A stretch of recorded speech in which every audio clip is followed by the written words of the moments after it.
नमस्कार दोस्तों। आज जो टॉपिक हम डिस्कस करेंगे वो बहुत से कॉम्पिटिटिव एग्जाम जैसे कि UPSC, EPFO, APFC, enforcement officer, LIC, SEBI या बहुत सारे कॉम्पिटिटिव एग्जाम जो कि एसएससी और यूपीएससी के द्वारा लिए जाते हैं या फिर स्टेट पीसीएस के द्वारा लिए जाते हैं, उनका एक अभिन्न हिस्सा है जिसका नाम है सोशल सिक्योरिटी। सोशल सिक्योरिटी के अंदर क्या सोशल सिक्योरिटी होती है, ये इसकी क्या हिस्ट्री है, वर्ल्ड लेवल पे क्या हिस्ट्री है, इंडिया लेवल पे क्या हिस्ट्री है, किस तरह ये फ्लोरिश हुआ और आज की स्टेज पे है, ये सब हम सोशल सिक्योरिटी के जो भी लेक्चर्स रहेंगे उसके अंदर देखेंगे। सबसे पहले देखते हैं what is the meaning of social security. Social security is a comprehensive program that provides financial and other forms of assistance to individuals and families in need. ये एक बहुत ही बेसिक डेफिनेशन है कि ये कॉम्प्रिहेंसिव प्रोग्राम है, that means all inclusive program है जो कि फाइनेंशियल नीड्स या फिर कोई और नीड्स है जो जैसे कि apart from financial, food security के अंदर जैसे खाना दे दिया या फिर फूड ग्रेन्स प्रोवाइड कर दिए, एजुकेशन प्रोवाइड कर दी, पेंशन प्रोवाइड कर दी। तो financial as well as other forms of assistance, दूसरी भी तरह की सुविधाएं और सहायताएं जो दी जाती हैं। तो सोशल सिक्योरिटी एक कॉम्प्रिहेंसिव प्रोग्राम है जिसके तहत या तो इंडिविजुअल को या फिर उनकी फैमिलीज को किसी भी तरह की वित्तीय मदद या फिर दूसरे प्रकार की मदद है, जैसे कि फूड ग्रेन्स, गेहूं, चावल, ठीक है, सरसों का तेल, इस टाइप से दिए जाते हैं, तो उसको बोलते हैं सोशल सिक्योरिटी, जिसको हम हिंदी में कहेंगे सामाजिक सुरक्षा। तो एक सुरक्षा प्रदान की जाएगी समाज में रहने वाले लोगों के लिए ताकि वो समाज के साथ जुड़े रहें, ताकि उनको कोई भी डिफिकल्टी ना हो जीवन यापन करने में। The programme aims to alleviate poverty, promote economic stability and protect individuals from financial hardship due to disability, retirement, death of a family member. तो जैसा कि हमने बताया कि it is a comprehensive programme. It can vary from alleviating poverty जो है उसको खत्म करने से लेके गरीबी रेखा से ऊपर लाने के लिए इंडिविजुअल को या फैमिलीज को, और प्रमोट करता है वो एक स्टेबल लाइफ जिए। तो ये जो होती हैं पॉवर्टी या फिर हार्डशिप जो आती हैं वो किस किस कारण से आ जाती हैं, या तो कोई आदमी डिसेबल होता है, डिसेबिलिटी परमानेंट और पार्शियल, किसी भी टाइप की डिसेबिलिटी होती है, अपंगता आ जाती है, या रिटायरमेंट हो जाते हैं, काम मिलना बंद हो गया, प्राइवेट अनऑर्गेनाइज सेक्टर में काम कर रहा था लेकिन 60 साल की उम्र के बाद उसको कोई काम नहीं मिलता, that means he has achieved the age of retirement. तो या फिर किसी भी अर्निंग मेंबर था उसकी फैमिली का, उसकी डेथ हो जाती है। तो इन केसेस के अंदर इंडिविजुअल पे या फैमिलीज पे फाइनेंशियल हार्डशिप आ जाती है, तो सरकार केंद्रित करती है कुछ स्कीम्स को, कुछ प्रोग्राम्स को, तो उनकी वो गरीबी या हार्डशिप मिटाने के लिए। The concept of social security has evolved over time. बहुत से ये शुरू हुआ था और उससे आज में बहुत सारा डिफरेंस आ रखा है, and now it is a fundamental aspect of many developed and developing countries. तो ये एक फंडामेंटल पार्ट बन गया है जो कि डेवलप या फिर डेवलपिंग नेशंस है, उनके जो भी स्कीम्स और असिस्टेंस प्रोग्राम्स चलाते हैं उनका एक अभिन्न अंग बन गया है। आइए देखते हैं सोशल सिक्योरिटी की हिस्ट्री के बारे में। The concept of social security emerged in response to challenges of industrialization and urbanization।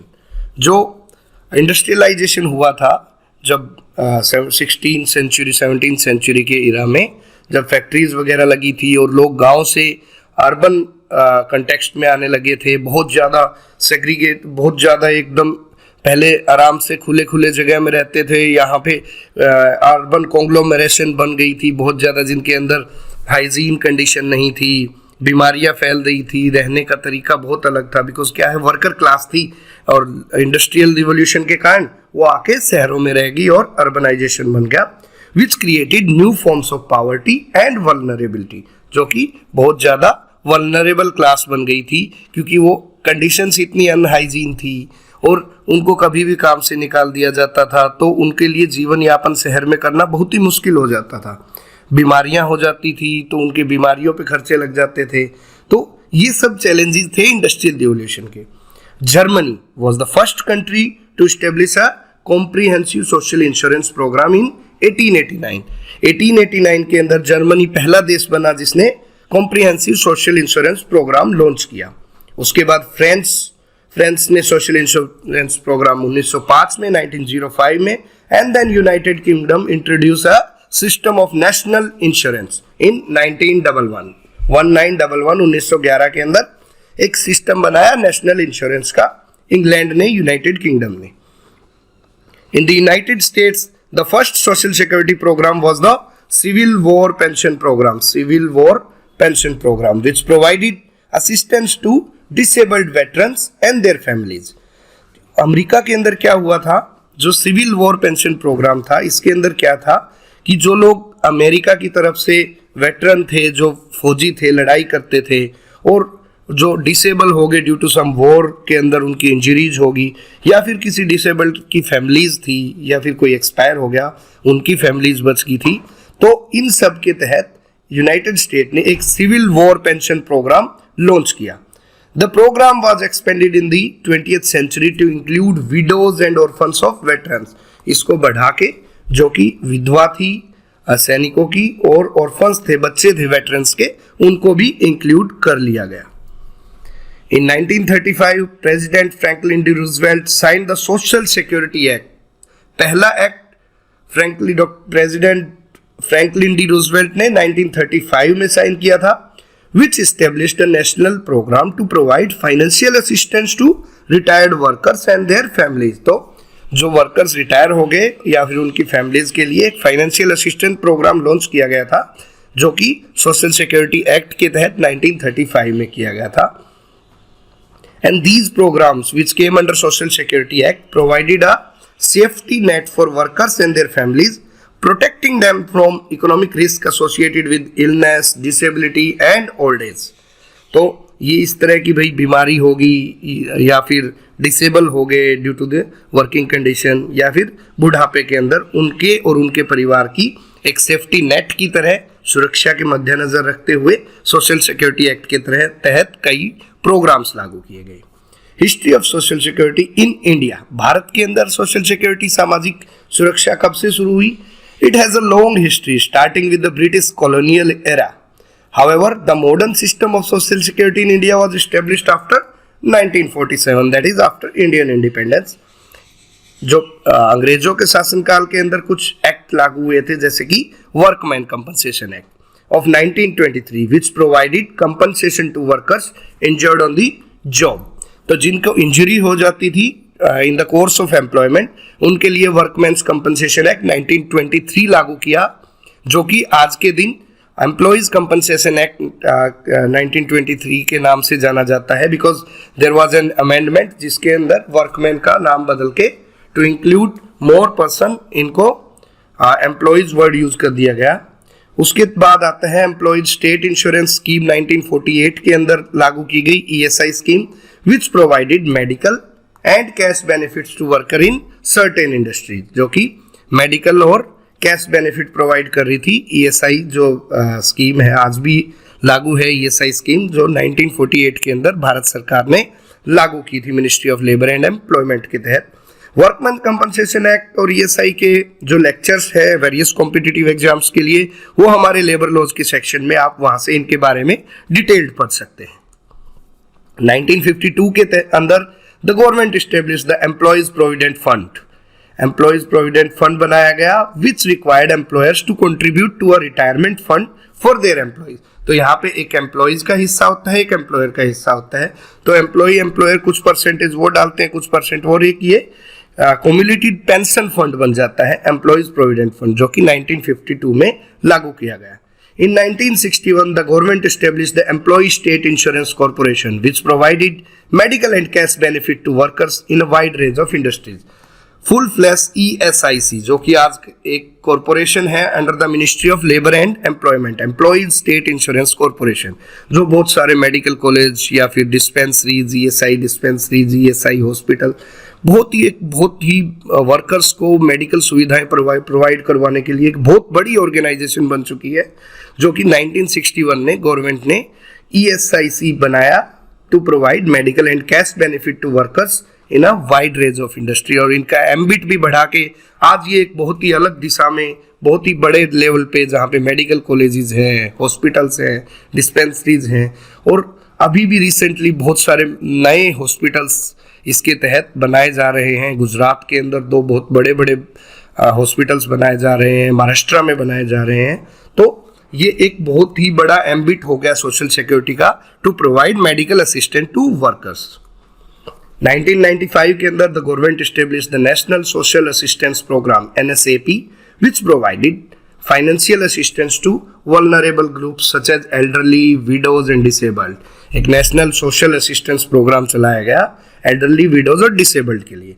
2008 के अंदर जो एक बहुत ही हाइप वाला प्रोग्राम है, जिसको most of the persons in unorganised sector और विलेज में जानते हैं, गाँव के अंदर जाना जाता है, MG NREGA, Mahatma Gandhi national rural employment guarantee act.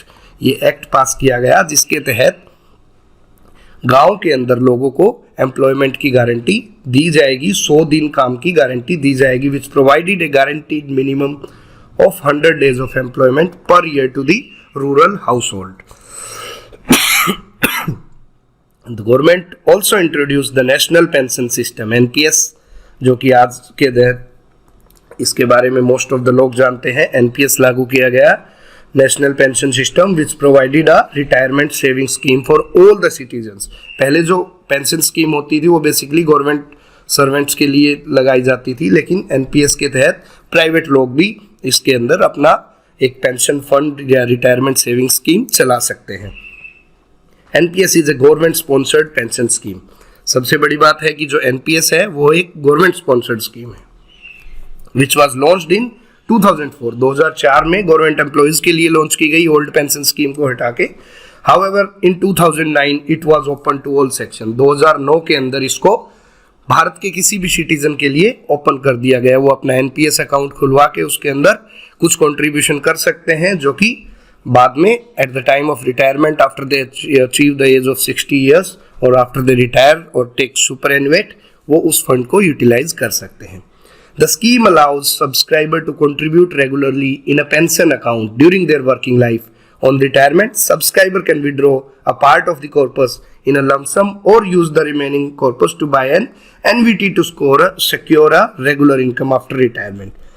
इसके अंदर जो लोग हैं, एम्प्लॉयज हैं, सब्सक्राइबर हैं, कोई भी आदमी अपना NPS अकाउंट खुलवा सकता है और वो अपनी वर्किंग लाइफ के तहत उस कंट्रीब्यूशन फंड के अंदर कंट्रीब्यूट कर सकते हैं, जिसको वो आफ्टर दिस रिटायरमेंट या लमसम कुछ पार्ट उसका लमसम निकलवा सकते हैं। कुछ बड़ा अगर मकान लेना है या किसी भी ज़रूरत के लिए बेटी की शादी करनी है, उसको यूज कर सकते हैं, और कुछ अमाउंट को वो एक एन्युटी की इंस्टॉलमेंट बना सकते हैं, ताकि आपको एक रेगुलर इनकम होती रहे after your retirement. This system is managed by PFRDA, Pension Fund Regulatory and Development Authority. This is a Government of India authority, Pension Fund Regulatory and Development Authority. जो हमने डिस्कस किया MG NREGA, Mahatma Gandhi national rural employment guarantee act के तहत scheme बनाई गई थी MG NREGA, Mahatma Gandhi national rural employment guarantee scheme.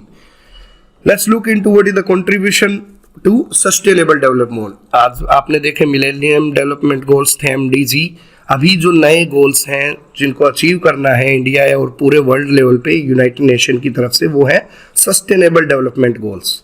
तो जो MG नरेगा ने जो कंट्रीब्यूशन किया है इस SDGs को अचीव करने में, वो है पावर्टी एलिविएट करने में, हंगर एलिविएट कर, जो लोगों को 100 दिन कामगार मिलेगा, पैसा आएगा तो उनकी पावर्टी खत्म होगी, भूखमरी खत्म होगी, वो अच्छा इलाज ले पाएंगे, गुड हेल्थ एंड वेलबींग होगी, उनके बच्चों को फीस प्रोवाइड कर सकेंगे तो क्वालिटी एजुकेशन होगी, आदमी और औरत दोनों को समान काम मिलेगा, 100 दिन का काम मिलेगा तो जेंडर इक्वालिटी बढ़ेगी। ये नहीं कि पहले क्या होते थे, आदमी घर छोड़ के शहरों की तरफ जाते थे, गांव में काम नहीं होता था तो लेडीज़ घर पे ही रहती थी। अभी जेंडर इक्वालिटी रहेगा क्योंकि गांव में ही काम मिलेगा उनको, उनकी प्रॉक्सिमिटी में, उनके एरिया में काम मिलेगा 100 दिन, तो जेंडर इक्वालिटी होगी।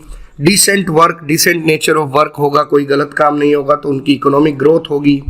रूरल इंडस्ट्रियलाइजेशन होगा, गांव की तरफ इंडस्ट्रीज आएंगी, इनोवेशन होगा, इंफ्रास्ट्रक्चर बनेगा, रोड्स बनेंगे, उद्योग बनेंगे, तो गांव का विकास होगा और इससे इनइक्वालिटी रिड्यूस होगी, शहरों का और गांव का एक अंतर दूर होगा, इंडिया और भारत का अंतर दूर होगा, और आपस में जो वर्ग हैं, हायरार्की बनी हुई है, उनकी भी इनइक्वालिटी दूर होगी। तो ये सब इंपॉर्टेंस है सोशल सिक्योरिटी की। It helps in poverty reduction, disability benefits मिलते हैं, रिटायरमेंट सिक्योरिटी मिलती है, सर्वाइवर बेनिफिट्स है, हेल्थ इंश्योरेंस है, economic stability and social cohesion, social bonding बनती है। So in this section of social security which we are discussing now, next component will be schemes floated by Government of India under various ministries and departments along with their future. So stay tuned. Thank you. Keep learning from the Educasius. Download the Educasius app or visit www.theeducasius.com. Thank you. Thank you very much. नमस्कार दोस्तों, social security की जो series हमने शुरू की है for various competitive exams such as UPSC, PFO, APFC, enforcement officer, assistant labour commissioner and various other exam conducted by SSC and UPSC. तो उसी के कंटेक्स्ट में आज हम डिस्कस करेंगे social security part 2। Social security part 1 में हमने देखा था कि what is social security, how social security evolved, what was the history eight international level and what was the history at Indian level. तो आज हम इसमें देखते हैं कि जो कई तरह की मिनिस्ट्रीज हैं और डिपार्टमेंट्स हैं जो कि सोशल वेलफेयर के लिए, सोशल सिक्योरिटी के लिए भारत सरकार की तरफ से कुछ प्रोग्राम्स, कुछ स्कीम्स चलाते हैं। India is a welfare state which have various ministries and departments for social welfare such as Ministry of Health, Family Welfare, Ministry of Labor and Employment, Ministry of Skill Development, Ministry of Agriculture and Farmer Welfare, Ministry of Consumers Affairs, Food and Public Distribution, Ministry of Finance, Ministry of Education and various other departments. These are some of them. Many other departments along with state governments run various schemes for the upliftment of needy class, for the social welfare and for the social security. उसी context में अभी हम सबसे पहले देखते हैं ministry of labour and employment की कुछ स्कीम्स। प्रधानमंत्री श्रम योगी मानधन योजना, PM SIM.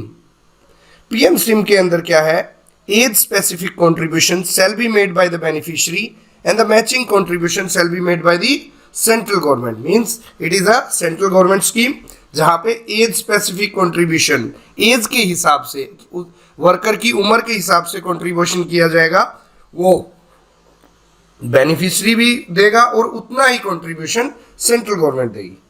Unorganised workers whose monthly income is ₹15,000 per annum or less and belongs to the entry age group of 80 to 40 years are eligible for the scheme. ये applicability देखते हैं, कौन eligible beneficiary हैं, वो worker जो number 1 unorganised sector में काम कर रहे हैं, नंबर 2 जिनकी सैलरी लगा लो, वेजेस लगा लो, तनख्वाह लगा लो, वो 15,000 पर मंथ या उससे कम है, और जो 18 से 40 साल की उम्र के लिए है वो इस स्कीम के लिए, पीएम सिम, प्रधानमंत्री श्रम योगी मानधन योजना के लिए एलिजिबल बेनिफिशियरी हैं। इसमें देखते हैं स्पेसिफिकली बताया गया है कि कौन कौन एक्सक्लूडेड बेनिफिशियरी है, मींस एक्सक्लूजन इंटेंडेड बेनिफिशियरी, कौन कौन वर्कर्स। अगर कुछ वर्कर्स हैं जो ये तीनों कंडीशन फुलफिल कर रहे हैं, लेकिन कुछ वर्कर्स हैं जो जिनको इस योजना का लाभ नहीं मिलेगा, वो कौन से वर्कर हैं, ही और she should not be covered under NPS, national pension scheme के तहत वो रजिस्टर्ड नहीं होना चाहिए, किसी भी ईएसआई की स्कीम के तहत वो रजिस्टर्ड नहीं होना चाहिए, एम्प्लॉयज प्रोविडेंट फंड ऑर्गेनाइजेशन के लिए एलिजिबल नहीं होना चाहिए, और वो इनकम टैक्स पे ही नहीं होना चाहिए।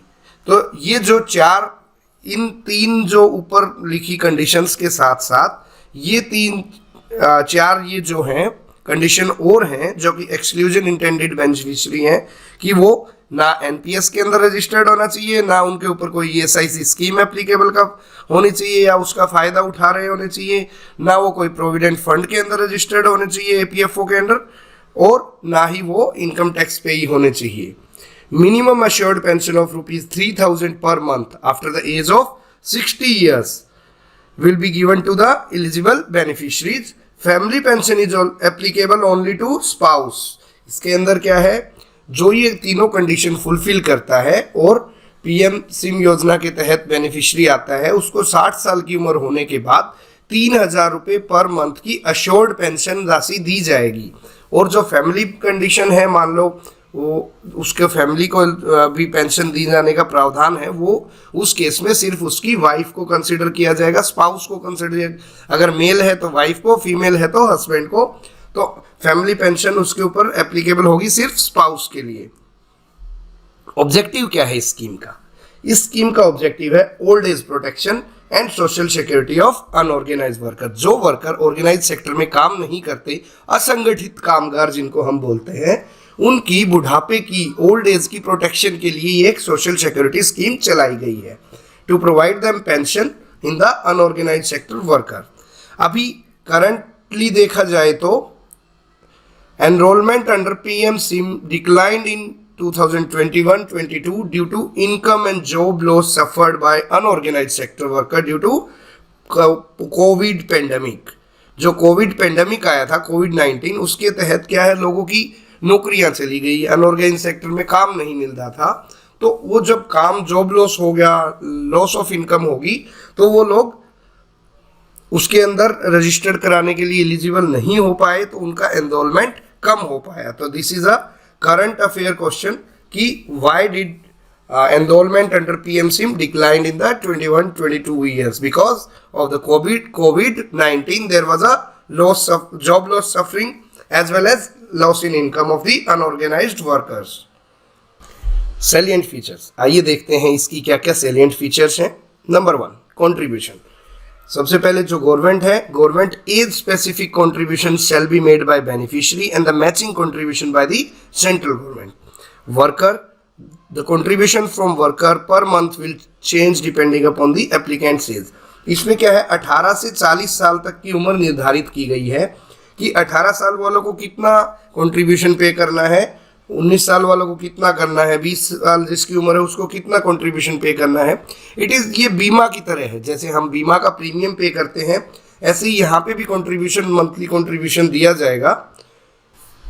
तो उसी हिसाब से 18 से 40 उम्र के बेनिफिशियरी जो हैं, उनको एज के हिसाब से एज स्पेसिफिक कंट्रीब्यूशन है, और जैसे जैसे उनका कंट्रीब्यूशन चेंज होगा, गवर्नमेंट भी उसी हिसाब से अपना कंट्रीब्यूशन चेंज करेगी, और government will match the contribution paid by the worker. और फिर 60 साल की उम्र के बाद उनको 3,000 रुपये प्रति महीना की पेंशन दी जाएगी। इन case of death of beneficiary, अगर किसी कारणवश बेनिफिशियरी की डेथ हो जाती है, तो death during contribution to the pension scheme, spouse will be entitled to join and continue the pension subsequently by payment of regular contribution और exit the scheme as per the provision of exit and withdrawal. इसके अंदर क्या है कि अगर beneficiary है तो उसकी डेथ हो जाती है किसी कारणवश, तो उसके जो स्पाउस है वो उस स्कीम को कंटिन्यू कर सकते हैं सेम कंट्रीब्यूशन पे करके, रेगुलर कंट्रीब्यूशन पे करके, या फिर उसके पास दूसरा ऑप्शन है कि एग्जिट और विड्रॉल की जो ऑप्शन है इस स्कीम के तहत, प्रोविजंस है, उसके तहत इस स्कीम को छोड़ के एग्जिट भी कर सकते हैं। Death during the receipt of pension, अगर वो 60 साल से ऊपर के थे और पेंशन ले रहे थे इस योजना के तहत, और उस दौरान उस बेनिफिशियरी की डेथ हो जाती है after 60 year during the receipt of pension period, spouse shall be entitled to receive 50% of the pension received by beneficiary as family pension. हमने देखा था कि फैमिली पेंशन के लिए कौन एलिजिबल है, सिर्फ स्पाउस एलिजिबल है। तो अगर बेनिफिशियरी 60 साल से ऊपर की उम्र का था और पेंशन ले रहा था या थी, तो उसकी स्पाउस को, और उसके डेथ हो जाती है तो उस केस में उसके स्पाउस को 50% जो पेंशन थी, मान लो 3,000 रुपये की राशि थी, तो उसको 1,500 रुपये की राशि के लिए एलिजिबल रहेंगे जो भी स्पाउस होगा as a family pension. Next देखते हैं डीजी सक्षम। डीजी सक्षम एक मिनिस्ट्री ऑफ लेबर की स्कीम है जो कि माइक्रोसॉफ्ट इंडिया के साथ, it is a joint venture, it is a digital skill programme to enhance the employability of youth by imparting digital skills that are required in increasing technology driven era। आजकल आपने देखा होगा हर चीज computer पे, laptop पे, अभी आप जो पढ़ाई कर रहे हैं वो भी ऑनलाइन क्लासेस ली जा रही हैं। तो इसी संदर्भ में जो आज के युग की टेक्नोलॉजी को की क्षमता बढ़ाने के लिए, यूथ की टेक्नोलॉजिकल क्षमता बढ़ाने के लिए, उनको एम्प्लॉयमेंट दिलवाने के लिए मिनिस्ट्री ऑफ लेबर ने माइक्रोसॉफ्ट इंडिया के साथ एक जॉइंट इनिशिएटिव शुरू किया है जिसका नाम है डीजी सक्षम। डीजी सक्षम उन यूथ की एम्प्लॉयबिलिटी स्किल्स को बढ़ाएगा अपनी दी हुई ट्रेनिंग से और डिजिटल स्किल को इम्पार्ट करके। It is a free of cost training in digital skills including the basic skills as well as the advanced computing will be provided to more than 3 lakh youth in the first year. Job seekers can access the training through NCS portal. NCS is National Career Service. It is a portal launched by Ministry of Labor and Employment. It gives priority to job seekers of semi-urban areas belonging to disadvantaged communities. ये DG सक्षम जो योजना है जो labour मंत्रालय ने Microsoft India के साथ मिलके बनाई है, तो ये बेसिक ट्रेनिंग टेक्निकल स्किल्स भी देंगे और एडवांस कंप्यूटिंग स्किल्स भी देंगे 3 लाख से ज़्यादा लोगों को प्रथम साल में, फर्स्ट ईयर में। और जिन लोगों को भी, जिस यूथ को भी ऐसी ट्रेनिंग चाहिए या जॉब चाहिए, इस ट्रेनिंग को लेने के बाद जो भी अनएम्प्लॉयड यूथ होगा, जॉब सीकर्स होंगे, वो नेशनल करियर सर्विस के एनसीएस पोर्टल पे रजिस्टर कर सकते हैं। तो ये प्रायोरिटी देगा, जो जॉब देने में वो देगा सेमी अर्बन एरिया के अनएम्प्लॉयड यूथ और डिसएडवांटेज कम्युनिटीज को। तो ये थी डीजी सक्षम योजना। आइए देखते हैं ई श्रम पोर्टल। ई श्रम पोर्टल भी श्रम एवं रोजगार मंत्रालय भारत सरकार के द्वारा चलाया गया एक पोर्टल है। ये एक नेशनल डेटाबेस है फॉर अनऑर्गेनाइज्ड वर्कर। आपने देखा होगा कोविड-19 के अंदर बहुत सारे बड़ी बड़ी सिटीज़ में, जैसे दिल्ली, मुंबई से बहुत सारे वर्कर्स थे, मजदूर, कामगार थे, वो एकदम डर के मारे कि पता नहीं क्या बीमारी लग जाएगी, कोविड के अंदर एक जगह अपने गाँव की तरफ दौड़ पड़े थे। बिहार और उत्तर प्रदेश के सबसे ज़्यादा कामगार इस चीज़ में थे और किसी की मौत हो गई, कोई अपनी फैमिली से बिछुड़ गया, कोई किसी के ऊपर ट्रेन निकल गई थी। आपने देखा था कि बहुत सारी हार्डशिप्स फेस की थी जो वर्कर्स क्लास थी उसने। तो और हमें पता भी नहीं चल पा रहा था कि बेनिफिशरीज को कैसे मदद पहुंचाए। तो उसी के संदर्भ में भारत सरकार श्रम एवं रोजगार मंत्रालय ने ई श्रम पोर्टल योजना लॉन्च की है, जिसके तहत एक नेशनल डेटाबेस बनाया जाएगा अनऑर्गेनाइज्ड वर्कर का। According to the economic survey 2018-19, 93% of the total workforce in India are in unorganised sector. पूरे वर्कर क्लास का 93% तो अनऑर्गेनाइज्ड वर्कफोर्स है 2018-19 के इकोनॉमिक सर्वे के हिसाब से। And they are often deprived of any social security benefits like pension, insurance. तो beneficiaries का पता नहीं होता तो उनको सोशल सिक्योरिटी बेनिफिट जैसे कि पेंशन, इंश्योरेंस की लाभ नहीं मिल पाता है। तो उसी को देखते हुए ई श्रम पोर्टल मिनिस्ट्री ने लॉन्च किया है। क्या क्या की फीचर्स हैं इसकी? All registered workers shall be issued an E Shram card. आजकल आपने देखा होगा ई श्रम कार्ड बनवाया जा रहा है। आप एक पढ़े लिखे युवा हैं जो इस एग्जाम की तैयारी कर रहे हैं, तो मैं आप लोगों से एक उम्मीद करूंगा कि आपके घर में मेड कोई आती है, आपके यहाँ पे गार्डनर के आता है, या फिर जो लोग जिनको किसी भी योजना का लाभ नहीं मिल रहा, आप उनकी ई श्रम पोर्टल पे जाके, मिनिस्ट्री ऑफ लेबर का ई श्रम पोर्टल है, आप गूगल के अंदर डालेंगे ई श्रम, तो आप ये बहुत ही लाभान्वित कार्यक्रम रहेगा कि आप पढ़े लिखे होके उन इलिटरेट आया है आपकी या फिर मेड है, आप उनकी मदद कर सकते हैं उनको ई श्रम कार्ड दिलवाने में। तो ई श्रम कार्ड के साथ आपका यूनिवर्सल अकाउंट नंबर उनको मिलता है, जो कि वेरियस सोशल सिक्योरिटी स्कीम्स को अवेल करने में मदद करता है, such as PM Shram Yogi Maandhan योजना जो अभी हमने डिस्कस की थी। Provision of accident cover of ₹2 lakh in case of death और permanent disability and ₹1 lakh in case of partial disability. इसके अंदर एक्सीडेंटल कवर का भी एक प्रोविजन है कि मान लो वो डेथ हो जाती है, डिसेबलमेंट हो जाती है, तो 2 lakh in case of death और 1 lakh in case of partial disability का प्रावधान है इस ई श्रम पोर्टल के रजिस्टर्ड बेनिफिशियरी को। The database will serve as a reference point for the authorities to track and reach out to unorganized worker and offer them relief in times of crisis। ये जैसे मैंने बताया था कोविड-19 क्राइसिस में हमारी authorities को पता ही नहीं चल पाया था कि किस किस मजदूर को कहाँ ज़रूरत है, कौन कहाँ फंसा हुआ है, किसे कितनी मदद चाहिए, किसी को फाइनेंशियल असिस्टेंस चाहिए थी, किसी को फूड असिस्टेंस चाहिए थी। तो वो सब हम नहीं समझ पाए। तो सरकार ने उसी को एक एग्जाम्पल देखते हुए ये ई श्रम पोर्टल एक डेटाबेस बनाया है। तो उनको ट्रैक कर पाएंगे हम, उनके यूएएन नंबर से उनको ट्रैक कर पाएंगे कि वो उन तक पहुंच पाएंगे, उनके मोबाइल नंबर होंगे, उनका रिकॉर्ड होगा, उनका एड्रेस होगा, ताकि उनको क्राइसिस के समय में मदद की जा सके। Unorganised worker social security act 2008 पास हुआ था, जो कि अनऑर्गेनाइज सेक्टर को डिफाइन करता है। क्या डिफाइन करता है? As it is a sector as a production of service oriented enterprises owned by individuals or self-employed workers, and if the workers are employed, then total number of workers cannot be exceeding than 10. Unorganized worker social security act Bharat सरकार ने 2008 में पास किया था, जो कि unorganised sector को define करता है। ऐसी एंटरप्राइजेज, ऐसी दुकानें, फैक्ट्रीज या फिर इस्टेब्लिशमेंट जहां जो या तो कोई इंडिविजुअल चला रहा है या फिर सेल्फ एम्प्लॉयड इंडिविजुअल हैं। भाई हाँ, एक दुकान है, उसमें 5 लोग एक ही घर के काम कर रहे हैं, तो वो सेल्फ एम्प्लॉयड हैं। या फिर अगर आप किसी और से काम करवा रहे हो तो उसमें नंबर ऑफ वर्कर 10 से ज़्यादा नहीं होने चाहिए, अदरवाइज वो अनऑर्गेनाइज सेक्टर की डेफिनेशन से बाहर हो जाएगा, उसको ऑर्गेनाइज सेक्टर की डेफिनेशन में आएगा। ऐसा क्यों?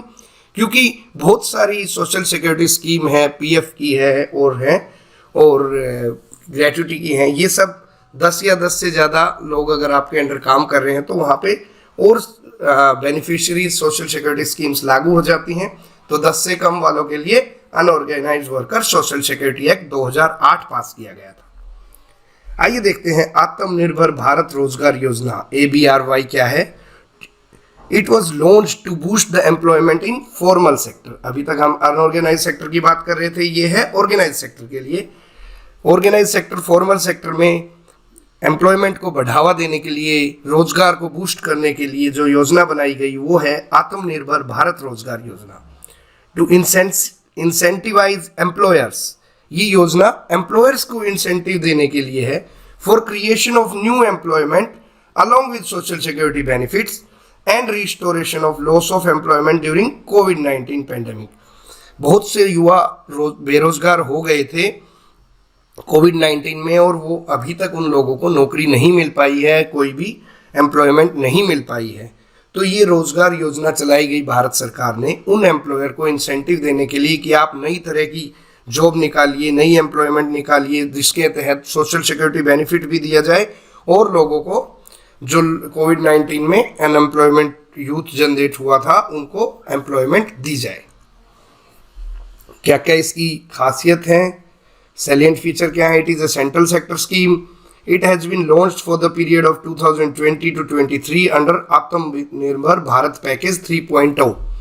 आत्मनिर्भर भारत पैकेज जो कोविड में चलाए गए थे, आत्मनिर्भर 1.0, 2.0 और 3.0, तो ये 3.0 आत्मनिर्भर भारत पैकेज का एक सेंट्रल सेक्टर स्कीम चलाई गई थी उस पैकेज के तहत।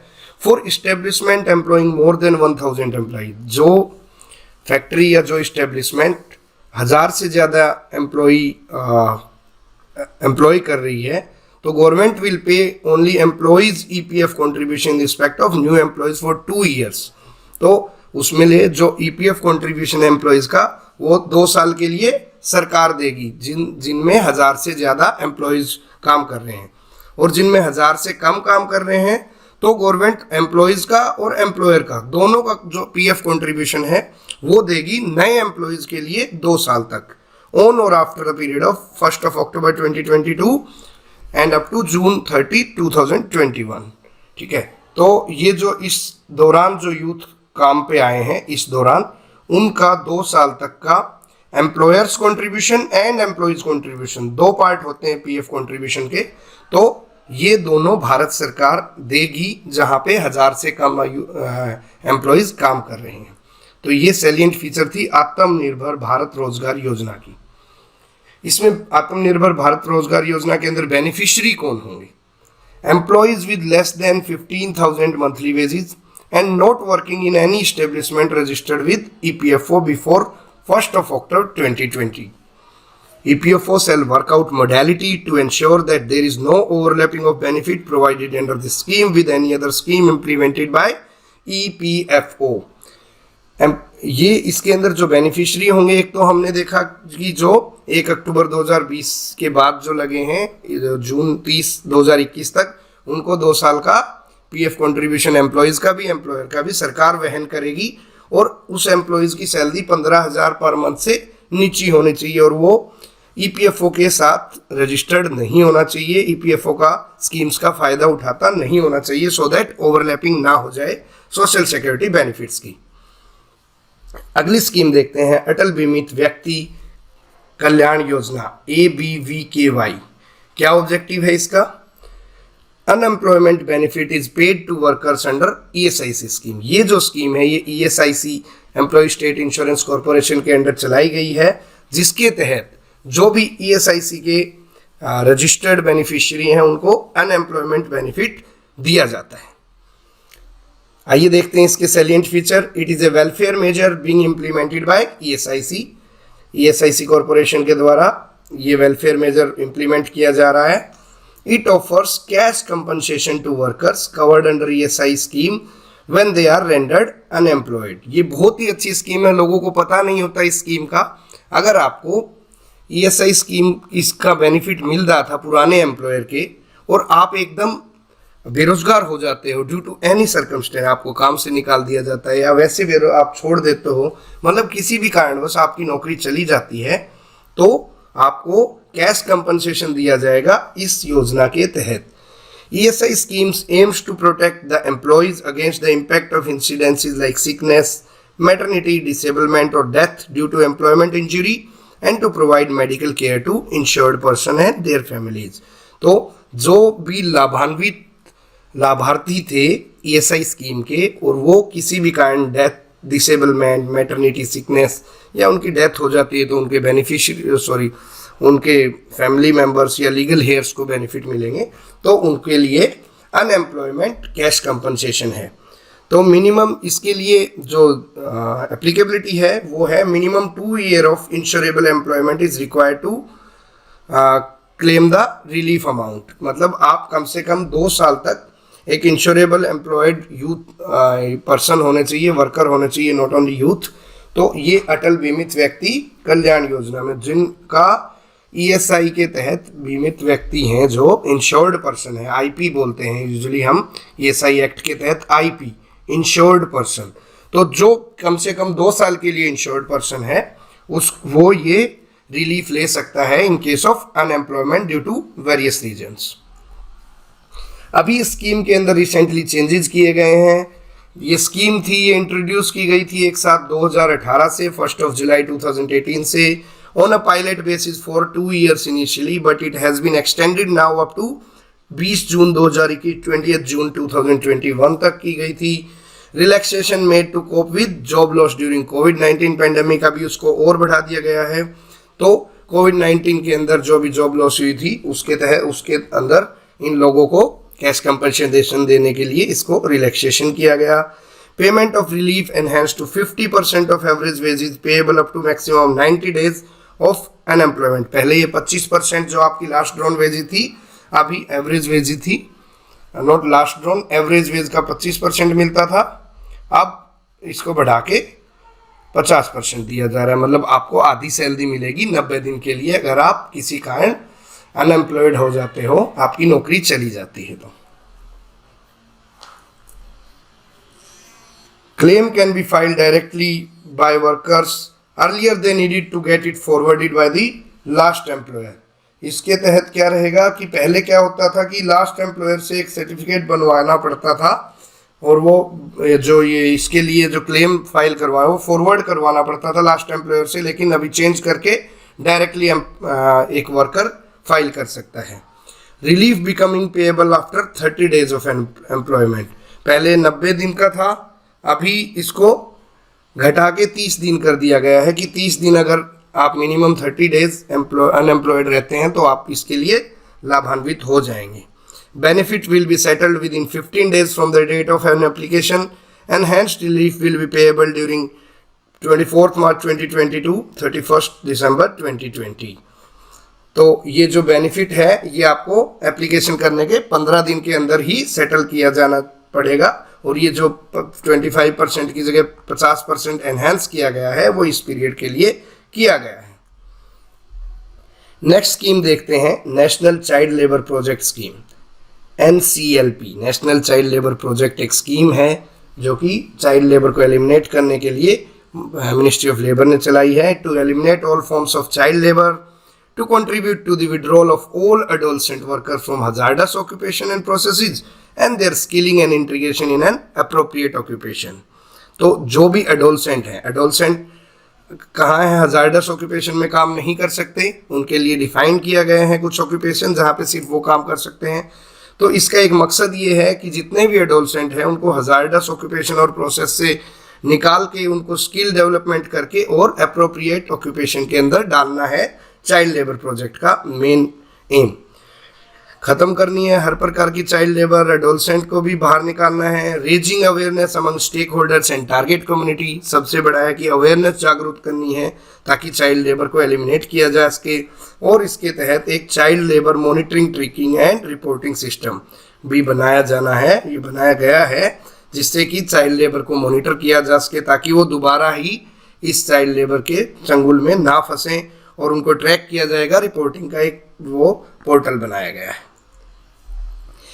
इसके अंदर कौन कौन बेनिफिशियरीज हैं, old child worker below the age of 14 year in the identified target area. इसके अंदर टारगेट एरिया बनाए गए हैं स्कीम को इम्प्लीमेंट करने के लिए। सबसे पहले जहाँ पे menace of child labour is more, तो वहाँ पे उनको टारगेटेड डिस्ट्रिक्ट्स हैं, तो वहाँ पे सबसे पहले इनको टारगेट किया जाएगा। Adolescent worker below the age of 18 years in hazardous occupation, वो सब इसके अंदर कवर होंगे। फैमिलीज ऑफ चाइल्ड वर्कर, अगर कहीं पे ऐसा है कि चाइल्ड वर्कर्स की फैमिलीज हैं जो कि वो नहीं कर पा रही हैं जीवन यापन, पालन पोषण नहीं हो पा रहा, तो वो भी इसके अंदर कवर हैं। And 2021 marks the international year for elimination of child labour. तो ये यूएन ने 2021 को international year for elimination of child labour भी घोषित किया है। It is a central sector scheme, ये केंद्र सरकार के द्वारा चलाई गई स्कीम है। ओवरऑल अप्रोच क्या है, to create an enabling environment in the target area where children are motivated and empowered through various measures to enroll in schools and refrain from working, and households are provided with alternative in employment to improve their income levels। तो ये एक centre के द्वारा चलाई गई scheme है जहाँ पे चिल्ड्रन को और एडोलसेंट को मोटिवेट किया जाता है, एम्पावर किया जाता है कि वो ढाबों पे, घरों पे दिन के समय या फिर हजार्डस एक्टिविटीज़ में या फिर प्रोसेसेस में काम ना करें, और उनको अल्टरनेट सोर्स ऑफ एम्प्लॉयमेंट दिया जाता है। एक अच्छा काम स्किल डेवलप करके उनको एक अच्छी जगह पे काम दिया जाता है ताकि उनका इनकम लेवल भी इंक्रीज हो। Children of the age between 5 to 8 are rescued and link to the formal education system. 5 से 8 साल तक के बच्चों को रेस्क्यू किया जाता है और उनको फॉर्मल एजुकेशन सिस्टम, जो शिक्षा प्रणाली है, उसके अंदर डाला जाता है। ये सर्व शिक्षा अभियान जो बहुत पहले से हमारी स्कीम चली आ रही है, सर्व शिक्षा अभियान मिनिस्ट्री ऑफ एजुकेशन की, उसके तहत कोऑर्डिनेट करके इन बच्चों को रेस्क्यू किया जाता है। Children in the age group of 9 to 14 years are put into NCLP special training centre. National child labour project के स्पेशल ट्रेनिंग सेंटर बनाए गए हैं। तो 9 साल से 14 साल के बच्चों को वहाँ पे भेजा जाता है ताकि उनकी एजुकेशन गैप को ब्रिज किया जा सके, वोकेशनल ट्रेनिंग मिल सके, मिड डे मील प्रोवाइड हो सके, स्टाइपेंड मिले, उनको हेल्थ केयर फैसिलिटीज़ मिले before they are being mainstream into formal education system. Formal education system में जो सरकारी स्कूलों में भेजने से पहले उनको स्पेशल ट्रेनिंग सेंटर में जो रेस्क्यू किए गए बच्चे हैं उनको भेजा जाता है ताकि अगर उनकी एज हो रखी है 5th क्लास की और लेकिन वो अनपढ़ है तो उनको जो एजुकेशन हैम्पर हुई को ब्रिज एजुकेशन, जो उनकी गैप को फुलफिल किया जाए, उनको ऐसी ट्रेनिंग दिया जाए जिससे वो कुछ अच्छा काम शुरू कर सके, वोकेशनल ट्रेनिंग दी जाए। उनको खाने के लिए मिड डे मील स्कीम के तहत और स्टाइपेंड भी मिले उनको अगर वो कोई काम करते हैं, और अच्छी हेल्थ केयर फैसिलिटी मिले। Funds are provided directly to district project society. District project society बनाई गई हैं, वो एनजीओज को फंड एंगेज करके उनको फंड्स अलोकेट करती हैं, एनजीओज का, सिविल सोसाइटी ऑर्गेनाइजेशन को, तो ये स्पेशल ट्रेनिंग सेंटर चलाने के लिए। और इसके लिए मिनिस्ट्री ने डेडिकेटेड ऑनलाइन पोर्टल भी बनाया है जिसका नाम है PENCIL. Platform for effective enforcement for no child labour. PENCIL, ये बहुत ही कॉम्पिटिटिव एग्जाम में क्वेश्चन पूछा जाता है। PENCIL platform, it is developed in order to make the NCLP successful through better monitoring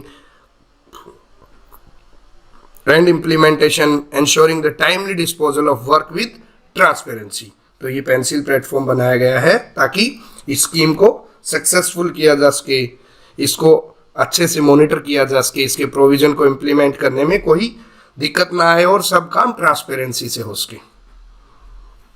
इसके अंदर बेसिकली 5 कंपोनेंट है। सबसे पहले चाइल्ड ट्रैकिंग सिस्टम, चाइल्ड को ट्रैक किया जाएगा। कंप्लेंट कॉर्नर, किसी को कोई देखता है कि कहीं चाइल्ड लेबर एंगेज हो रही है तो वो कंप्लेंट डाले ताकि उसका नाम भी ना आए, ठीक है, तो वो एक कंप्लेंट कॉर्नर भी बनाया गया है। स्टेट गवर्नमेंट है, एनसीएलपी है और उनकी convergence. At the state level, state government के लेवल पे क्या है, मॉनिटरिंग कैसे होगी, स्टेट रिसोर्स सेंटर से। The monitoring is being done by state resource centre established at the state labour department. State labour department के कोऑर्डिनेशन से एक स्टेट रिसोर्स सेंटर बनाए गए हैं मिनिस्ट्री में, जहां से मॉनिटरिंग होगी स्टेट लेवल पे। डिस्ट्रिक्ट लेवल पे डिस्ट्रिक्ट नोडल ऑफिसर बनाए गए हैं which are nominated to take action on the complaint of their respective district. किसी डिस्ट्रिक्ट की कंप्लेंट आती है तो सबसे पहले डिस्ट्रिक्ट नोडल ऑफिसर उस पर एक्शन लेता है, उसकी कार्रवाई शुरू करता है। जो स्टाइपेंड की पेमेंट है, the payment to stipend to the children is made on a modular basis minimum for 3 months through direct benefit transfer. DBT के प्रोविजन, डायरेक्ट बेनिफिट ट्रांसफर के प्रोविजन के थ्रू 3 महीने, शुरू के 3 महीने मिनिमम, तो उनको डायरेक्ट डीबीटी के थ्रू जो स्टाइपेंड पेमेंट है वो दिया जाएगा मॉड्यूलर बेसिस पे। Under this scheme the district project societies are set up under the collector और district magistrate to conduct survey and identify children working in hazardous occupation and for overseeing the implementation of project। Basically ये district project societies जो हैं वो collector या फिर district magistrate के अंदर काम करेंगी ताकि एडोलसेंट को, चिल्ड्रन को हजार्डस ऑक्यूपेशन से, प्रोसेसेस से बाहर निकाल के और इस प्रोजेक्ट की इम्प्लीमेंटेशन को किया जा सके। So this was basically some of the schemes under social security Part 2, which is a very important one for various competitive exam, which we have already discussed, like UPSC, PFO, APFC. And stay tuned on Educatious, your digital learning platform, and also visit www.theeducatious.com for various necessary resources, current affairs. Hello friends, नमस्कार। एडुकेशियस the digital learning platform के अंदर जो series start की गई है social security provision से लेके, which is an important topic for various competitive exams. तो आज हम उसके अंदर ministry of labour and employment के कुछ स्कीम्स, कुछ प्रोग्राम्स, कुछ कंप्लायंस पोर्टल्स जो कि भारत सरकार के श्रम एवं रोजगार मंत्रालय ने शुरू किए हैं for the welfare of worker, for the development of industry and to maintain harmonious industrial relations. तो आज हम उसी सीरीज में पार्ट 3 देखेंगे। दीनदयाल उपाध्याय श्रमेव जयते कार्यक्रम, ये जो स्कीम है ये दीनदयाल उपाध्याय जी के नाम पे इसका नामकरण हुआ है। श्रमेव जयते कार्यक्रम, श्रमेव जयते मीन्स लेबर अलोन ट्रायम्फ्स, की लेबर की जो है, श्रम की हमेशा विजय होती है। ये एक कार्यक्रम, ये एक प्रोग्राम स्कीम चलाई गई है। इसका क्या ऑब्जेक्टिव है, ये उसका ऑब्जेक्टिव है to improve the labour laws.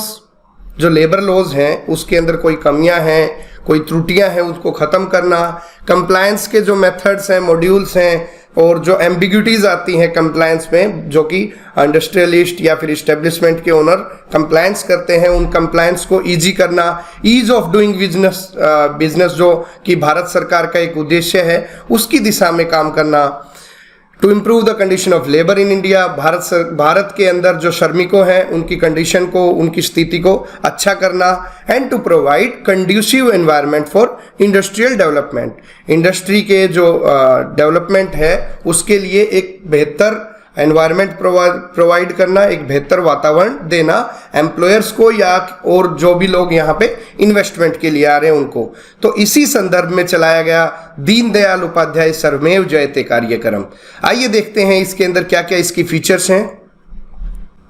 Salient features, a dedicated श्रम सुविधा पोर्टल, श्रम सुविधा पोर्टल इसके अंदर बनाया गया है। It would allot labour identification number to nearly 6 lakh units and allow them to file online compliance for 6 out of 44 labour laws.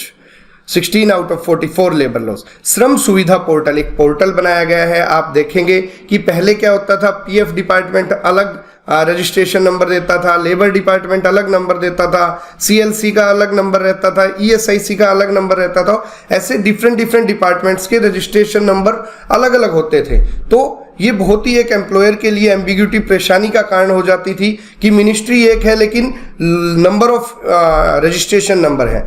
उसी संदर्भ में अभी एक लेबर आइडेंटिफिकेशन नंबर LIN बनाया गया, जो कि श्रम सुविधा पोर्टल श्रम सुविधा .gov.in, इसका श्रम सुविधा .gov.in ये पोर्टल का एड्रेस है, जो कि वेब एड्रेस है। जब ये जो भी है इसी को यूज करेगा एम्प्लॉयर या फिर इंडस्ट्रियलिस्ट, इसी को यूज करेगा जो कि इंस्पेक्टर्स हैं या फिर लाइसेंसिंग अथॉरिटी है, सभी इसी पोर्टल से ही काम करेंगे। अगर किसी भी एम्प्लॉयर को लेबर लाइसेंस लेना है, let it be labour licence लेना है, तो वो registration.श्रम सुविधा.gov.in इस पर जाएगा और साइन अप करके अपना रजिस्ट्रेशन करेगा। अपने रजिस्ट्रेशन होने के बाद उसको लेबर आइडेंटिफिकेशन नंबर अलॉट हो जाएगा। ठीक है, जो लेबर आइडेंटिफिकेशन नंबर होगा अपनी एस्टेब्लिशमेंट का, उसी के अंदर इसको काम करना है और ये यूनिक कोड होगा, लेबर आइडेंटिफिकेशन नंबर।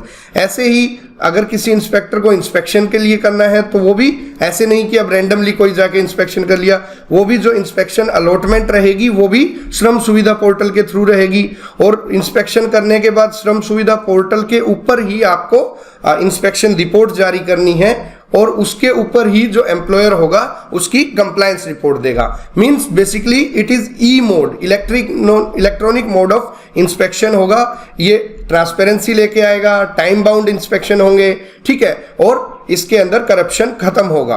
तो ये एक डेडिकेटेड श्रम सुविधा पोर्टल बनाया गया है। इसी में देखा हमने transparent labour inspection scheme for random selection of units for inspection utilising technology to enumerate human discretion in selection of unit for inspection. तो जो हमने देखा कि रैंडम LIN नंबर से आपको इंस्पेक्शन अलॉटमेंट होंगे, जो भी इंस्पेक्टिंग ऑफिसर हैं उनको, और जो it will be in a transparent manner so as to minimise the human interaction. Okay, that is to bring out the transparency and efficiency in inspection scheme. And uploading of inspection report within 72 hours of inspection is mandatory. Now it has been reduced to 48 hours. आपको 48 hours के अंदर inspection report, if you are an inspecting officer, whether if you are an enforcement officer under EPFO or labor enforcement officer or assistant labor commissioner or APFC, and you have done some inspection, आपने कोई inspection किया है, तो आपको जो inspection report है वो 48 hours के अंदर, पहले ये इनिशियली 72 घंटे के लिए था कि 3 दिन के अंदर आपको अपलोड करनी पड़ेगी मैंडेटरली। अब इसको घटा के 48 आवर्स कर दिया गया है। और universal account number is portable and universally accessible. आपकी जो UAN नंबर होता है वर्कर्स का और यूनिट्स का, वो जिसके बेस पे आपको PF से रिलेटेड प्रोविजन मिलते हैं, उसको भी पोर्टेबिलिटी बना दी गई है कि उसको आप मान लो आज काम कर रहे हो वर्कर एक A यूनिट के अंदर, आपका एक UAN नंबर है, आप कल को नौकरी छोड़ के दूसरी जगह चले जाते हो, तो आप दूसरी जगह नया UAN नंबर नहीं, नया PF नंबर नहीं लेंगे, वही UAN नंबर पोर्टेबल हो जाएगा आपको। अप्रेंटिस प्रोत्साहन योजना, जो अप्रेंटिस लोग हैं, ठीक है, जो प्रॉपर एम्प्लॉय नहीं है, those are being covered under apprentice act of 1961 to increase the number of apprentice, reimbursing 50% of the stipend paid to apprentice during first 2 years of the training। जो भी अप्रेंटिस हैं, ठीक है, जो कि अपनी स्किल डेवलपमेंट कर रहे हैं, तो ट्रेनिंग के दौरान जो उनको स्टाइपेंड मिलता है उसका 50% कौन वहन करेगी? भारत सरकार वहन करेगी, ताकि जो लेबर फोर्स इंडिया के अंदर आए वो स्किल्ड लेबर फोर्स आए, ये नहीं कि अनस्किल्ड आए, तो वो सारा काम सीख के आए हुए हो। रिवैम्प्ड राष्ट्रीय स्वास्थ्य बीमा योजना, जो राष्ट्रीय स्वास्थ्य बीमा योजना भारत सरकार की ऑलरेडी स्कीम है, उसको रिवैम्प कर दिया गया है, उसमें चेंजेस लेके आए हैं to make it efficient. Introducing a smart card for the workers, in the unorganized sector seeded with details of 2 more social security scheme named आम आदमी बीमा योजना and national old age pension scheme. तो राष्ट्रीय स्वास्थ्य बीमा योजना के अंदर ये दोनों स्कीम्स को भी मिला दिया गया है, सीड कर दिया गया है for the benefit of unorganised worker, और एक स्मार्ट कार्ड इश्यू कर दिया गया है। स्मार्ट कार्ड होगा जिसके ऊपर आपका यूनिक आइडेंटिफिकेशन नंबर लिखा होगा, ठीक है। तो वो राष्ट्रीय स्वास्थ्य बीमा योजना के तहत बनाया जा रहा है। तो ये है रिवैम्प्ड राष्ट्रीय स्वास्थ्य बीमा योजना, जिसके अंदर 3 चीजें हैं, स्मार्ट कार्ड, आम आदमी बीमा योजना और national old age pension scheme को अमलगमेट कर दिया गया है। प्रधानमंत्री रोजगार प्रोत्साहन योजना, इसका ये दूसरी स्कीम है जिसका ऑब्जेक्टिव क्या है, to incentivise employers promoting employment generation, ठीक है। जो एम्प्लॉयर एम्प्लॉयमेंट जनरेशन करते हैं उनको इंसेंटिव प्रदान करना, providing social security benefit to workers, ये 2 इसके ऑब्जेक्टिव है। रोजगार प्रोत्साहन योजना, जैसा कि नाम से पता चलता है कि it will help in boosting the employment, boosting the employment.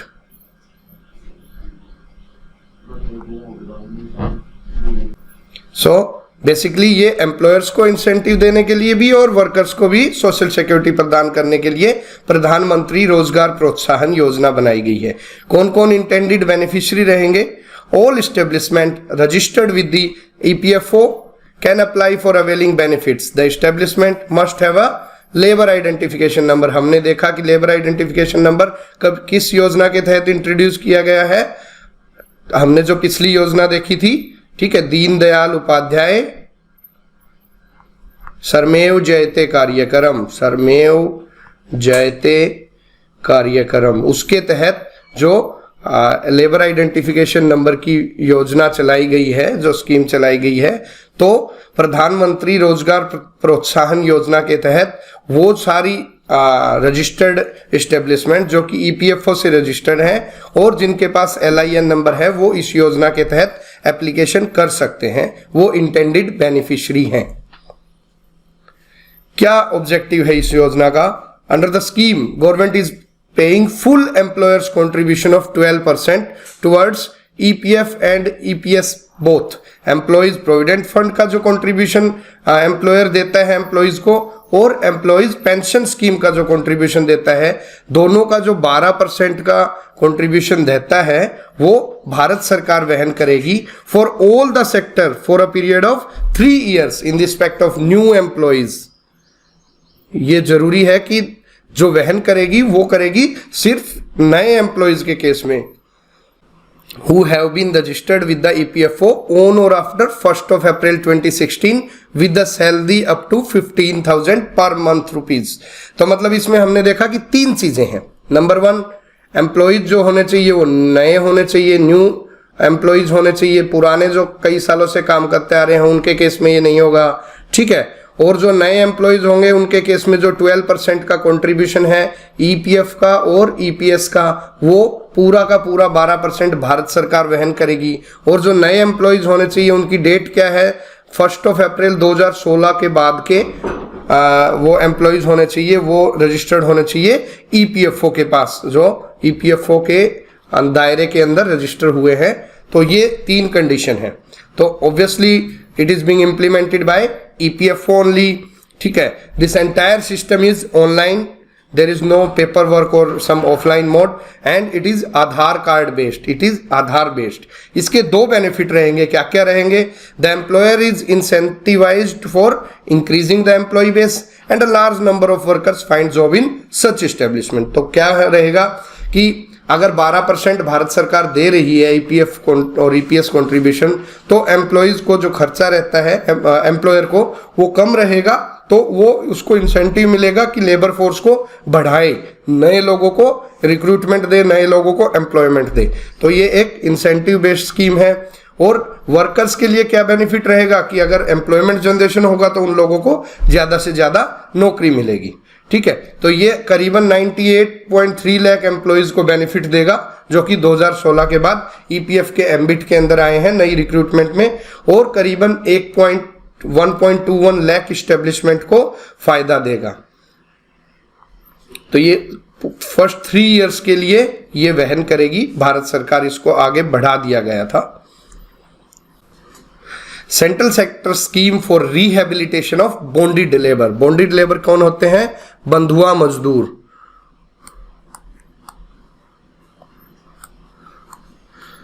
ठीक है, हमने डिस्कशन किया था कि बंधुआ मजदूर जो कि पहले टाइम में बहुत ज़्यादा होते थे जब जमींदारी सिस्टम होता था, तो due to some financial conditions की वो उन्होंने जमींदार से ब्याज ले लिया था और वो फिर पीढ़ी दर पीढ़ी उसी के यहाँ पे बॉन्डेड लेबर की तरह काम करते रहते थे। तो इसको ख़त्म करने के लिए सरकार ने बॉन्डेड लेबर अबोलिशन एक्ट बनाया था, जो हमने डिस्कस किया था अर्लियर वीडियोज़ के अंदर। तो आज हम देखेंगे कि इनके रिहेबिलिटेशन के लिए क्या स्कीम बनाई गई है। तो ये है central sector scheme for rehabilitation of bonded labours to provide protection to the freed bonded labour from the eviction from their homestead. उनको प्रोटेक्शन दिलाई जाएगी जहां से उनको निकाला गया है होमस्टेड से, जहां से वो बंधुआ मजदूर होके रहे थे। ठीक है, जहाँ पे उनको बंधुआ बनाया गया था वहां से उनको बचा के निकाल के और उनकी रिहेबिलिटेशन की जाएगी, उनकी प्रोटेक्शन की जाएगी और उनको इकोनॉमिक और सोशल रिहेबिलिटेशन का भी प्रोग्राम किया जाएगा। उनको फाइनेंशियल हेल्प भी दी जाएगी और ताकि समाज के अंदर अच्छे से मिल पाए, सोशल हेल्प भी मिलेगी।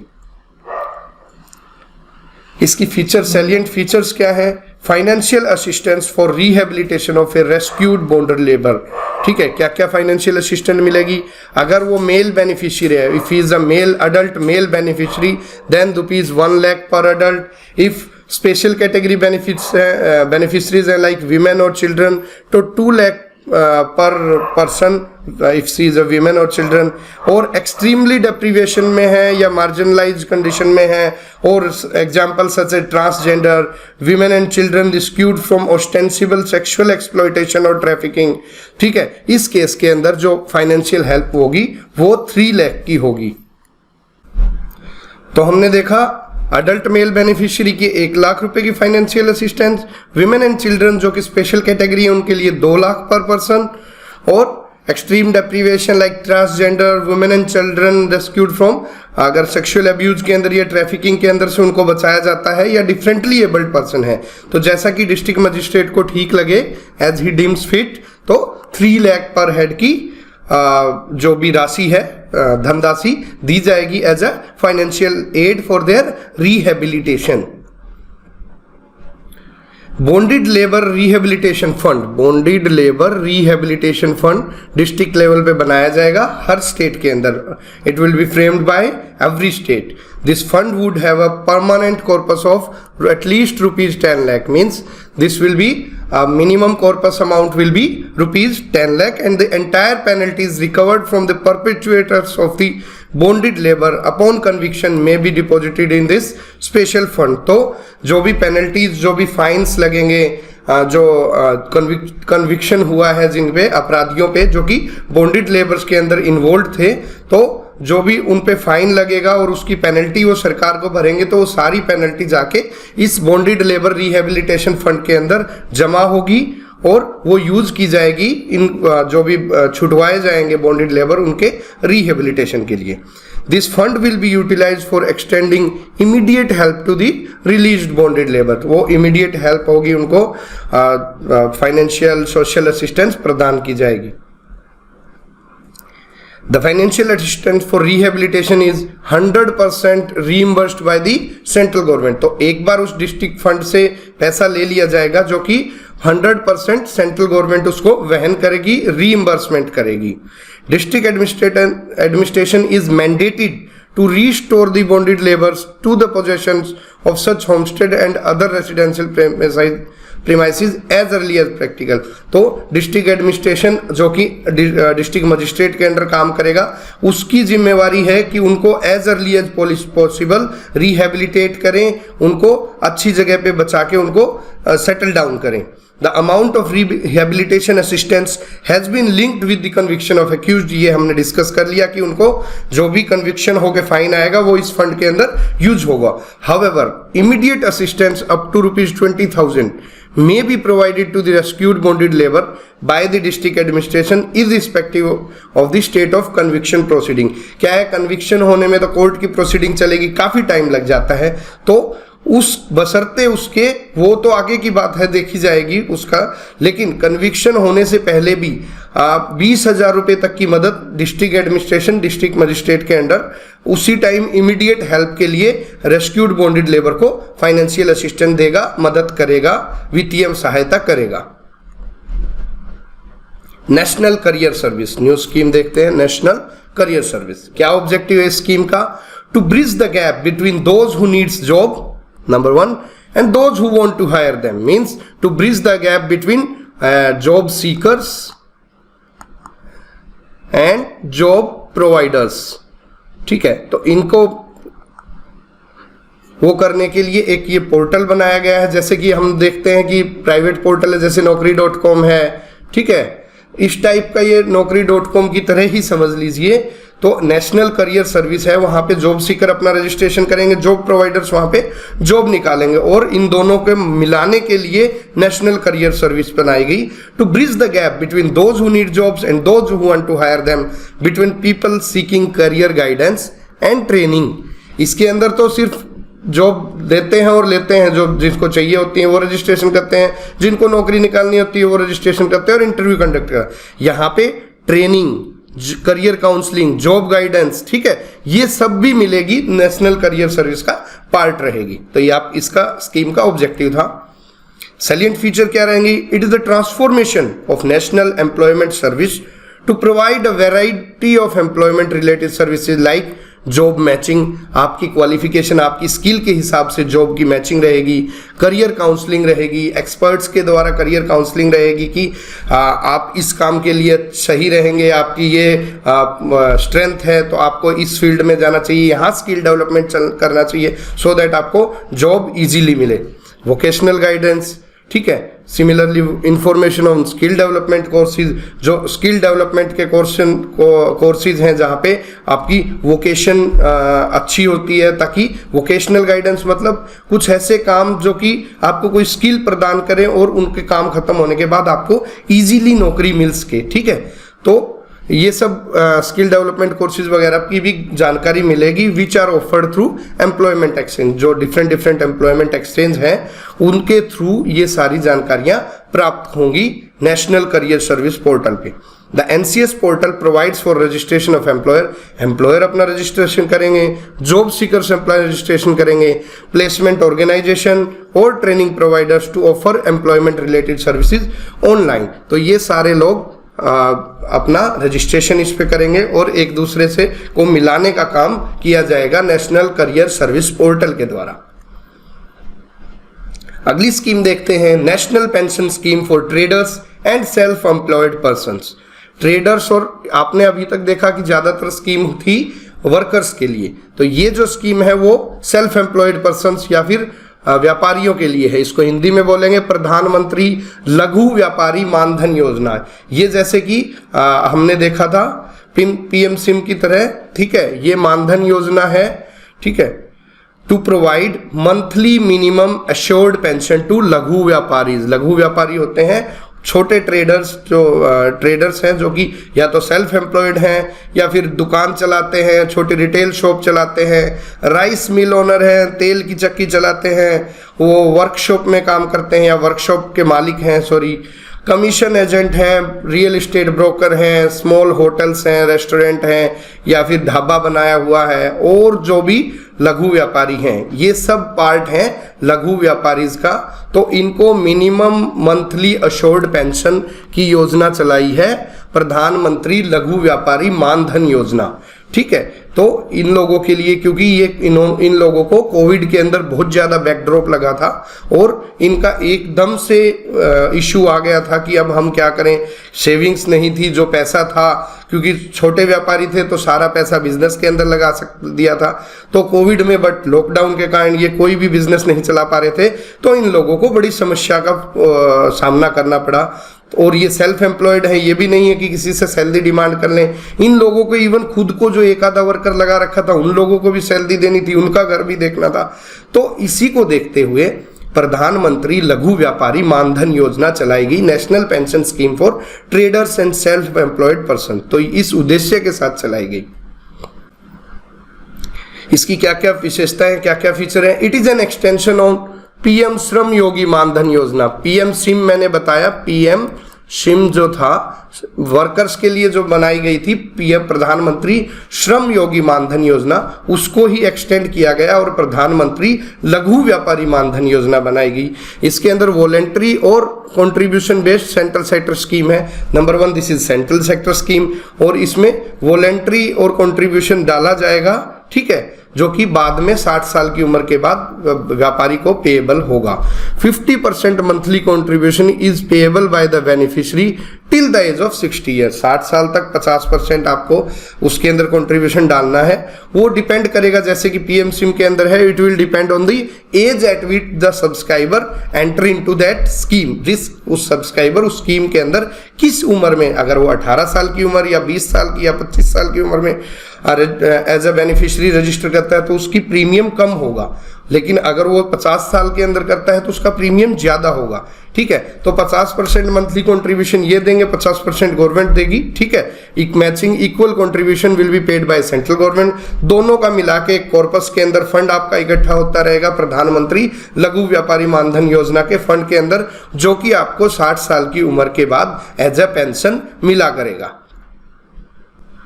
इंटेंडेड बेनिफिशियरी कौन है? The traders in the age group of 18 to 40 years with an annual turnover not exceeding 1.5 crore.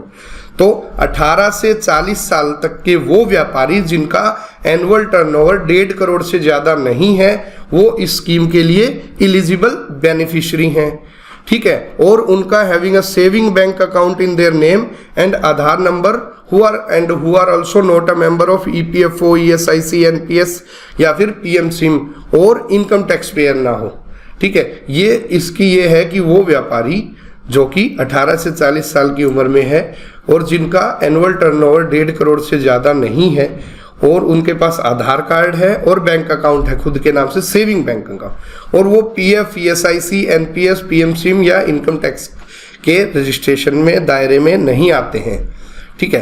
Subscriber after attaining the age of 60 years are eligible for a monthly minimum assured pension of 3000। वही 3000 रुपए की minimum assured pension मिलेगी 60 साल की उम्र के बाद, ठीक है। Subscriber after attaining 60 year, similarly this is the again it has been repeated, will are eligible for a monthly minimum assured pension of ₹3000। Implementation कौन करेगा? सेंट्रल गवर्नमेंट इम्प्लीमेंट करेगी। The central government shall establish a pension fund to be administered by LIC, Life Insurance Corporation of India, and the enrollment to scheme is through common service centre. आपने CSC देखे होंगे, ठीक है, जो PM SIM के अंदर या ई श्रम पोर्टल के अंदर अगर आपको रजिस्ट्रेशन करना होता है तो सब हम CSC जो है कॉमन सर्विस सेंटर, NIC जो इसको मैनेज करती है, ठीक है, CSC सेंटर के ऊपर जाके हम अपना रजिस्ट्रेशन करवा सकते हैं। और इस पेंशन फंड को कौन एडमिनिस्टर करेगा, कौन देखभाल करेगा? LIC, life insurance corporation of India. तो ये थी national pension scheme for traders and self employed person. Permanent disability of beneficiary before attaining the superannuation age. अगर सुपरएनुएशन एज मतलब 60 साल की उम्र, रिटायरमेंट की उम्र से पहले परमानेंट डिसेबिलिटी हो जाती है, तो the spouse can continue in the scheme by remitting the balance amount until the loan tenure is reached, ठीक है। तो स्पाउस अगर वो परमानेंटली डिसेबल्ड हो जाता है तो जो स्पाउस है वो इस स्कीम के अंदर एनरोल कंटिन्यू कर सकती है। एनरोल तो है, हो ही रखा है, इसको कंटिन्यू कर सकती है बाकी की जो बैलेंस अमाउंट है उसको दे के, until the loan tenure is reached. If there is no spouse, then the total contribution along with interest will be paid to the beneficiary. तो अगर स्पाउस नहीं है तो जितना कंट्रीब्यूशन हुआ है और साथ में ब्याज लग के वो बेनिफिशियरी को दे जाएगा। Death of beneficiary before the retirement date, अगर डेथ हो जाती है तो spouse will be entitled to continue the scheme subsequently by payment of regular contribution. जो कंट्रीब्यूशन पहले दिया जा रहा था तो स्पाउस कंटिन्यू कर लेगी उस स्कीम के अंदर, ठीक है। या फिर वो एग्जिट कर सकती है अपना बेनिफिशियरी का कंट्रीब्यूशन लेके, जितना कंट्रीब्यूशन उसके स्पाउस का था वो लेके उस स्कीम को एग्जिट भी कर सकती है ब्याज के साथ पैसा लेके with accumulated interest. Death of beneficiary after the retirement age, ये था बिफोर द रिटायरमेंट एज। अगर after the retirement age date के बाद अगर डेथ होती है तो जो स्पाउस है, the spouse will receive 50% of the pension as the family pension. Family pension में सिर्फ स्पाउस आएगी इसके अंदर, ठीक है। After the loss of both the pensioner and spouse the fund will be credited back to the nodal agency, ठीक है। अगर बेनिफिशियरी की डेथ हो जाती है तो स्पाउस को 50% ऑफ द पेंशन मिला करेगी। जैसे 3,000 की जगह मिलते थे होने चाहिए तो 1,500 रुपये मिला करेंगे। अगर किसी कारणवश दोनों की ही डेथ हो जाती है, कुछ साल बाद इसकी भी डेथ, स्पाउस की भी डेथ हो जाती है, तो जितना फंड पेंडिंग है वो बैक टू जमा हो जाएगा नोडल एजेंसी के पास। तो ये था लघु व्यापारियों के लिए मानधन योजना। आप ये सोशल सिक्योरिटी के सीरीज आप देख रहे हैं एडुकेशियस प्लेटफॉर्म के माध्यम से। You can visit us at www.theeducacious.com. You can follow us on YouTube channel, Instagram. skmaverick0411@gmail.com is our mail ID. You may give your suggestions also. You may ask your queries also. And this is our WhatsApp number 74286-08250. You may submit your query here also. You may enroll for various courses and India's first live video test series on the Educacious platform, which can be downloaded from Google Play Store. Hello friends, Namaskar. Myself S.K. Bura, Labor Enforcement Officer. In the series of social security which is being run on Educacious platform for various competitive exam, today we are going to discuss the part 4 of the social security scheme. So the first scheme is Pencil Portal. Pencil Portal. Pencil is platform for effective enforcement of no child labor. Basically ये child labour को खत्म करने के लिए एक portal Bharat सरकार ने चलाया है जिसका नाम है PENCIL portal.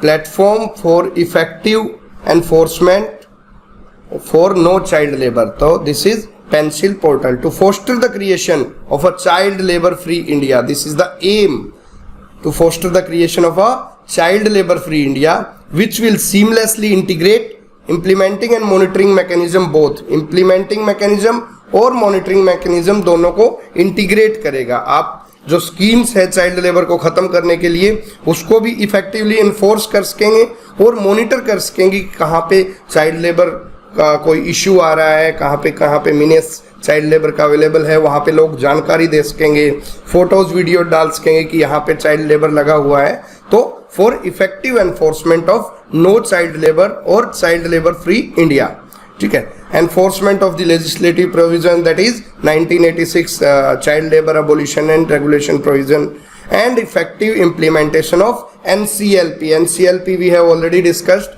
National Child Labor Project we have discussed in the series 2 of the social security. आइए इसकी फीचर्स देखते हैं। It is an online portal, that is it is an online portal which connects the center to the state government, district and to all the project societies to combat the menace of child labor and trafficking. ये centre state को integrate करेगा, जो central labour department और state labour department और various district coordinating societies, इन सबको एक जगह लेके आएगा, एक जगह इंटीग्रेट करेगा and that too in a online mode. ये नहीं है कि भी किसी ने जानकारी दी, वहाँ तक लेटर पहुँचने में काफ़ी टाइम लग गया एंड टिल दैट टाइम वहाँ पे चाइल्ड लेबर जब तक एनफोर्सेबिलिटी होती वहाँ से वो जा चुके थे। तो ये एक बहुत ही टाइम बाउंड मैनर में बहुत ही एफिशिएंटली ऑनलाइन मोड के थ्रू जो भी स्कीम है उसको इम्प्लीमेंट की जाएगी नेशनल चाइल्ड लेबर प्रोजेक्ट की स्कीम को थ्रू पेंसिल पोर्टल। इसके अंदर 5 component, it has 5 components. Number 1 child tracking system, सबसे बड़ा है, ट्रैक करने पे सहायता मिलेगी।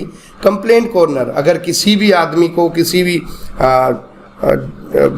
इंडिविजुअल है, सोसाइटी है, एनजीओ है या फिर कोई अन्य कोई डिपार्टमेंट है, वो कंप्लेंट डाल सकता है इसमें। There is a complaint corner कि यहाँ पे चाइल्ड लेबर इन्वॉल्व हो रखी है यूजिंग टेक्स्ट और इमेजेस और वीडियोस वटएवर। स्टेट गवर्नमेंट इसके अंदर बहुत ही इंपॉर्टेंट रोल अदा करेंगी। NCLP that is being run by ministry of labour and employment, that is national child labour programme and convergence, इन सब की कन्वर्जेंस, इन सबको एक जगह इंटीग्रेशन करना। तो ये 5 कंपोनेंट है पेंसिल पोर्टल के। At the state government level, the monitoring is being done by State Resource Center. State government के लेवल पे स्टेट रिसोर्स सेंटर इसकी मॉनिटरिंग कर रहा है, which is being established by state labour department. At district level the district nodal officer DNOs जो district level पे हैं district nodal officer बनाए गए हैं to take action, to take prompt action against the complaint of their respective district. हर district में मान लो किसी डिस्ट्रिक्ट की कंप्लेंट आई ऑनलाइन पोर्टल पे जो पेंसिल पोर्टल है उसके कोऑर्डिनेटर उस स्टेट को इन्फॉर्म करेंगे, स्टेट के लेबर डिपार्टमेंट को, स्टेट का लेबर डिपार्टमेंट वहाँ के डिस्ट्रिक्ट नोडल ऑफिसर को इन्फॉर्म करेगा, डिस्ट्रिक्ट नोडल ऑफिसर वहाँ पे जो लोकेशन ऑफ कंप्लेंट है वहाँ पे जाके चेक करेगा whether this child labour is being employed और नॉट, और अगर वहां होगी तो उनको रेस्क्यू करेगा, रिहेबिलिटेट करने में सहायता करेगा। एम्प्लॉयड स्टेट इंश्योरेंस स्कीम जो ESI एक्ट था, ESI employed state insurance act जो बनाया गया था, this is also one of the department. ESI department is a independent autonomous department of the ministry of labour and employment, ठीक है।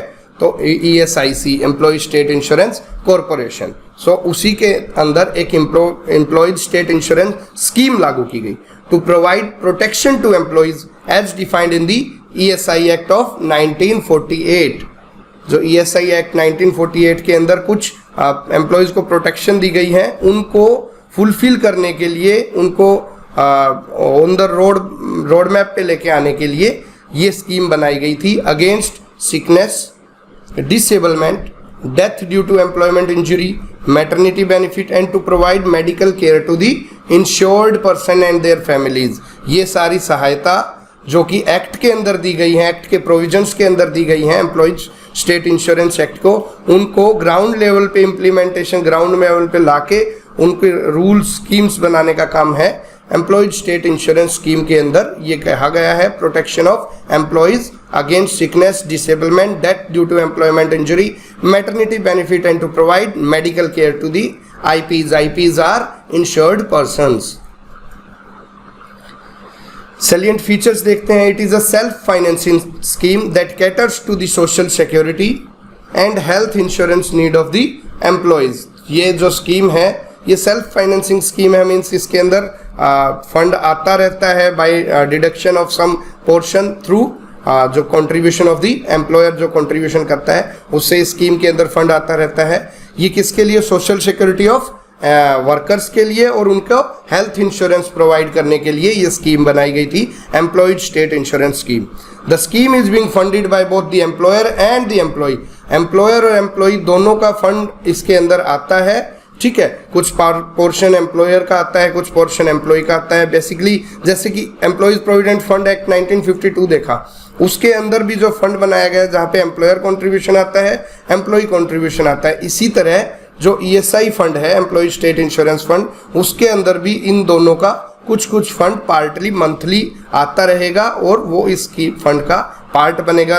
That's why it is being called as self financing scheme. The fund is regulated by the ESI Act 1948 and is being administered by the ESIC। ये ESI Act इसको regulatory body है और इसको administration करने का काम है एम्प्लॉय स्टेट इंश्योरेंस कॉरपोरेशन, जो कि भारत सरकार के श्रम एवं रोजगार मंत्रालय की एक ऑटोनोमस ऑर्गेनाइजेशन है। Which is an autonomous body that was statutorily formed with the ministry of labour and employment. Statutorily form का मतलब क्या होता है? It has been formed by the Act of an Parliament, by the Act of the Parliament। ये parliament में कानून पास करके ESI act पास करके ये कॉरपोरेशन बनाई गई थी, तो it is an statutory body, ठीक है। It is not an constitutional body, ठीक है। तो कोई भी क्वेश्चन आ जाता है कि ESI is what kind of body? Number 1 constitutional body, number 2 statutory body, number 3 it's an legal body, or number 4 none of the above. So answer is statutory body. It is a statutory body as it has been framed under the ESI Act of 1948. The ESI Act 1948 applies to organization with 10 or more employees drawing a salary of up to rupees 21,000। ये time बढ़ती रहती है, जो veg ceiling है वो बढ़ती रहती है। करंटली इट्स 21,000, ठीक है।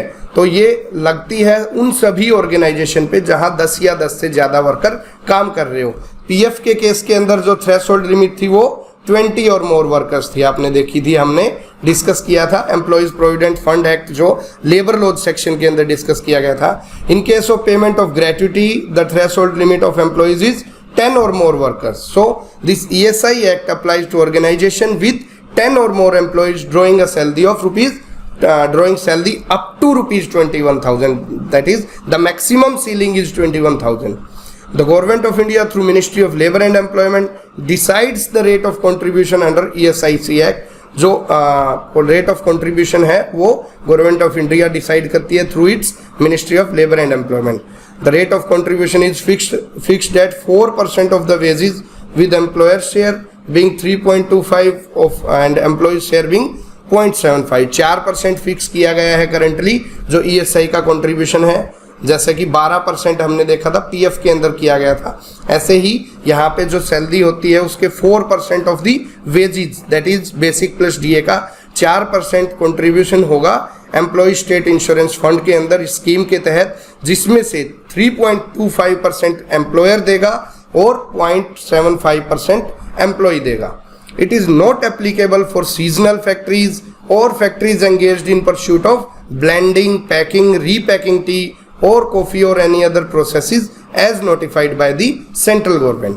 तो ये कहाँ पे लागू नहीं है, सीजनल फैक्ट्रीज में लागू नहीं है, और फैक्ट्रीज जो ब्लेंडिंग का काम करती हैं, packing, T packing, coffee packing का काम करती हैं, ठीक है, और या फिर समय समय पे सेंट्रल गवर्नमेंट कुछ नोटिफिकेशन निकालती रहती है, वहाँ पे इनकी एप्लीकेबिलिटी नहीं है, वहाँ के लिए अलग रूल्स बनाए गए हैं डिफरेंट स्टेट गवर्नमेंट्स ने। Revised integrated housing scheme 2016 objective and salient features. जो रिवाइज्ड इंटीग्रेटेड हाउसिंग स्कीम 2016 की है, आइए देखते हैं क्यों बनाई गई थी। To provide financial assistance to workers for construction of new houses.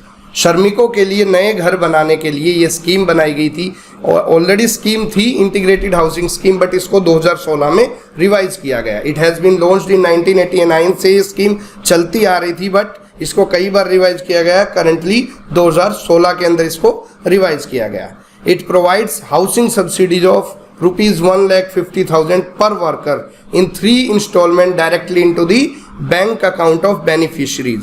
ये एग्जाम पॉइंट ऑफ व्यू से भी अच्छा है, लेकिन अगर आपके मन में सोशल एस्पेक्ट है, as you are pursuing to be an officer, तो आप ये ना किसी भी मजदूर को भी ये योजनाएं जो मैं आप लोगों को बता रहा हूँ, आप लोगों को पढ़ा रहा हूँ, तो ये आप अगर आसपास में आप लेबर क्लास देखते हो तो इन योजनाओं से उनको रूबरू कराने का भी आपका काम है, because you are an educated person of the society. So housing subsidy, उनको किसी के पास घर ना हो तो आप उनकी हेल्प कीजिए इस स्कीम के अंदर रजिस्ट्रेशन करने में, सो दैट उनको आसरा मिल सके, उनके सर को एक सहारा छत मिल सके, ठीक है।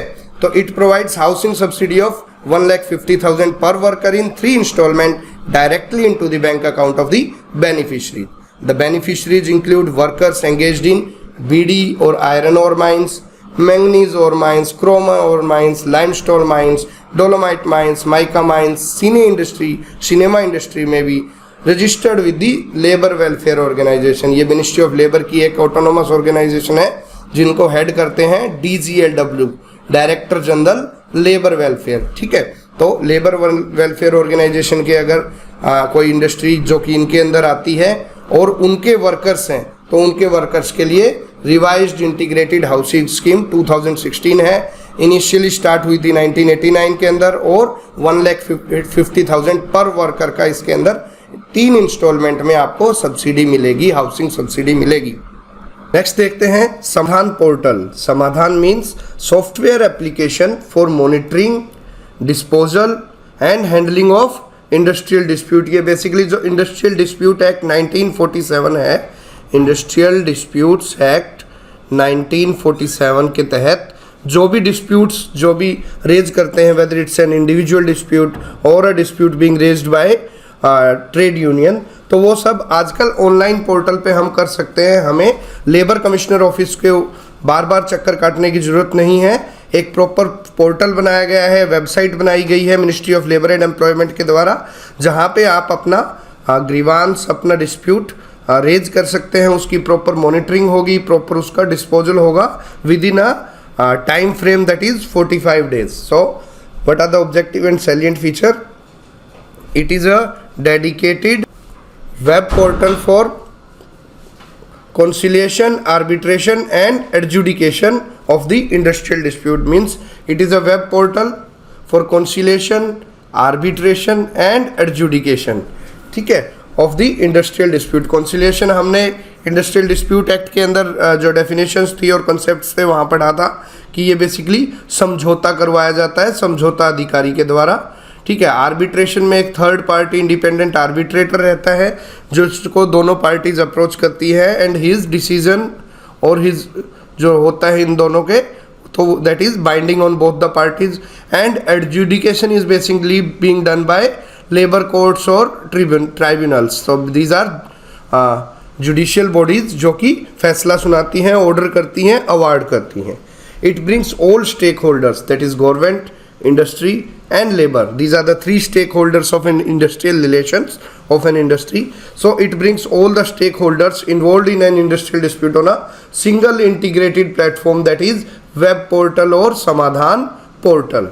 Workers have the option to go to the labor court directly in case no action is being initiated within 45 days. अगर आप अपना ग्रीवांस लगाते हो समाधान पोर्टल पे और कोई भी असिस्टेंट लेबर कमिश्नर या फिर कॉन्सिलिएशन ऑफिसर उसके ऊपर कोई कार्रवाई नहीं करता है, प्रोसीडिंग्स इनिशिएट नहीं करता है, तो आप 45 डेज के अंदर डायरेक्टली लेबर कोर्ट को अप्रोच करते हो. अदरवाइज जो प्रोसेस रहता है वो हम डिटेल वे में इंडस्ट्रियल डिस्प्यूट एक्ट 1947 के जो पार्ट 2 है हमारी वीडियो उसके अंदर देखेंगे. That is being available on the educatious platform, ठीक है. To for raising dispute online, putting a time limit on the process which is missing presently. अभी तो क्या होता है, केस लगा के रख लेते हैं, कंसिलिएशन ऑफिसर्स के पास सालों साल पड़े रहते हैं, लेकिन अब अगर आपको 45 डेज के अंदर इनिशिएट नहीं होती है, आपकी कार्रवाई शुरू नहीं होती है, तो you may directly approach to the labour court. Next portal is Shram Suvidha portal. ये भी आपने देखा था कि दीनदयाल उपाध्याय श्रमेव जयते कार्यक्रम का एक अभिन्न अंग है, तो उसी के तहत ये पहल शुरू की गई थी. It is an online portal, ये भी ऑनलाइन पोर्टल है, वेब पोर्टल है, launched by the ministry of labour and employment, government of India to bring transparency and accountability in the enforcement of labour laws and ease of compliance. Basically ये दो काम के लिए किया गया. One is to bring transparency and accountability and second one is for bringing ease of doing business या ease of compliance, ठीक है. The portal provides various online services related to labor laws compliance for the employers, employees and other stakeholders such as officers. तो the Shram Suvidha portal offers a range of online services. For example, the registration of establishment under various labor laws. अगर किसी employer को registration लेना है, labour licence लेना है या फिर प्रिंसिपल एम्प्लॉयर के तहत रजिस्ट्रेशन करवाना है कॉन्ट्रैक्ट लेबर एक्ट में, इंटरस्टेट माइग्रेंट वर्कर एक्ट के अंदर या फिर BOCW building and other construction workers act के अंदर अगर आपको रजिस्ट्रेशन लेना है तो आपको registration.shramsuvidha.gov.in पर जाके अपना लॉगिन करके आईडी बनानी है. हमारे लेबर लॉज स्टेशन पे इसकी एक detailed explanation video already available है. Filing of self certified and simplified single online annual return. आपने सुना होगा unified annual return, UAR. Unified annual return का प्रोसेस है जो कि सेल्फ सर्टिफाइड और सिंगल ऑनलाइन है. पहले क्या था, हर लेबर लॉ की अलग एक एनुअल रिटर्न भरी जाती थी, मिनिमम वेजेस एक्ट की अलग भरी जाती थी, पेमेंट ऑफ बोनस एक्ट की अलग भरी जाती थी, कॉन्ट्रैक्ट लेबर एक्ट की अलग भरी जाती थी. सिमिलरली हर लेबर लॉ की अलग अलग फॉर्म्स होते थे, रिटर्न के अलग अलग टाइम शेड्यूल होता था. कोई 6 महीने में भरनी पड़ती थी, कोई 3 महीने में, कोई 1 साल में, 12 months में. तो it has now brought into the ambit of Shram Suvidha portal and you will have to submit one single online annual return, that is unified annual return for all the labor laws, and for the period starting from 1st of January to 31st of December you will have to submit the return by 1st of February next year. That means you just get one complete month of January to file your unified annual return. Maintenance of digital records for inspection notices and complaint based inspection. जो inspection का जो criteria है वो भी completely change हो गया था। अब जो भी लेबर एनफोर्समेंट ऑफिसर या फिर कोई भी इंस्पेक्टिंग ऑफिसर थे, उनको इंस्पेक्शन के लिए डिटेल जो आती थी वो उनके मेल पे या उनकी श्रम सुविधा की आईडी पे या फिर मोबाइल नंबर पे मैसेज आता था मॉर्निंग में कि you will have to go for this inspection, this establishment has been allotted to you from random list of establishment, और वहाँ पे जाके आपको इंस्पेक्शन करना है। within 48 hours you will have to submit the report, that through online mode only, ठीक है। और सिमिलरली CAIU, ठीक है, central analysis and intelligence unit एक बनाई गई ministry of labour and employment के अंदर, जो कि कंप्लेंट बेस्ड इंस्पेक्शन, जो वर्कर्स या ट्रेड यूनियन की कंप्लेंट होती है उनके जो इंस्पेक्शन है वो CAIU बेस्ड थे। Facility for filing of grievances and monitoring the status, individual complaint भी उस पर फाइल कर सकते हैं। And a dashboard for monitoring the implementation of labour laws, उसके अंदर एक कंप्लीट डैशबोर्ड है, कितने लेबर लाइसेंस है, कितने LIN है, लेबर आइडेंटिफिकेशन नंबर है, कौन से लेबर लॉज में कौन से इंस्पेक्शन हुए हैं, क्या एम्बिग्यूटी आई थी, क्या कंप्लायंस आई थी। तो ये सब श्रम सुविधा पोर्टल एक बहुत ही यूनिफाइड पोर्टल है जिसमें आप inspection, registration, compliance, annual return, ये सब इंडिविजुअल ग्रीवांसीज, ये सबको अमलगमेट करके एक यूनिफाइड पोर्टल है Shram Suvidha portal. So this video was brought to you by the educatious platform, myself SK Bura, labour enforcement officer, teaching you various labour laws on this platform. You may visit us at www.theeducacious.com, skmaverick0411@gmail.com. You may write to us, and this is our WhatsApp number. For your information, the free test was a great success, which was launched on Educacious platform, and students from all over India, aspirants from all over India attended that test, including the live video discussion. For your information, we have already placed the detailed schedule of test series now on our Educacious platform. So the first test was paid test was being conducted on 14th of April, and similarly there is a complete detail, there is a schedule of various tests, that is sectional wise as well as full length test will be there. So you may better enroll for that test series to get the detailed explanation along with coverage of maximum amount of topic for your exam. Also the book, the most hyped book or the most weighted book of run by Educacious, that is UPSC, EPFO, APFC, authored by SK Bura, that is myself, labor enforcement officer, and Shri Pradeep Kumar, assistant professor, is also available on offline mode at various bookstores in Delhi, Mumbai, Haryana, etc. And also it will soon be available on platforms such as Flipkart and Amazon very soon. Thank you very much. Jai Hind.